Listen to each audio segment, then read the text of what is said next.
They say somewhere in the scorched heart of Australia, where the wind hums through ancient ghost gums and the stars press close to the red dust, there was a town called Murradeen. It's not on maps anymore. Burned off or forgotten, but some remember it. Because of him, they called him Eli Sunday. No birth record, no family. Just appeared one day, barefoot and silent, walking out of the desert with no shadow behind him. Just a long sun-bleached coat, stitched with symbols no one could quite understand. He looked ageless, not young, not old. Just there, he never asked for food.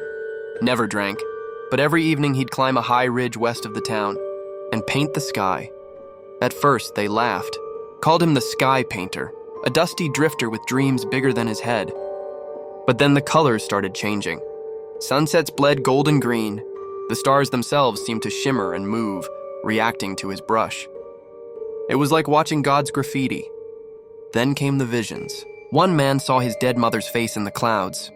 A child dreamed of drowning in a mirrored city, a week before a cruise ship capsized in Venice. One woman claimed Eli painted the day her husband died, down to the exact shape of the lightning bolt that split their tree. Eli just kept painting. Someone asked him once what he was doing. He said, "I only paint what's already happened. Just not here, not yet." His voice didn't echo properly. He was harmless until she came. Her name was May, same red hair as the girl Eli once painted in the clouds, weeks before she arrived. Same green-blue eyes like the sea after a storm.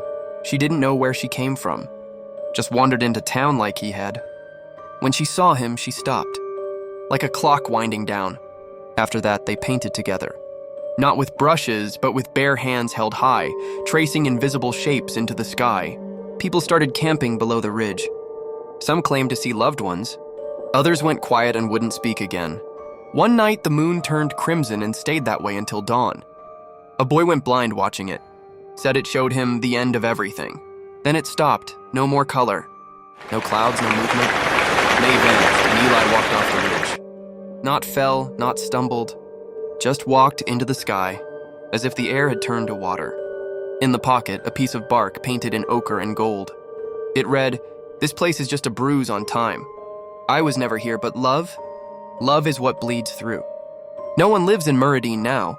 The buildings collapsed. The wind howls through hollow bones, but sometimes just before dawn the sky shifts, turns the exact violet Eli once painted. And if you stand still and look up, you might see her, May, dancing in the clouds.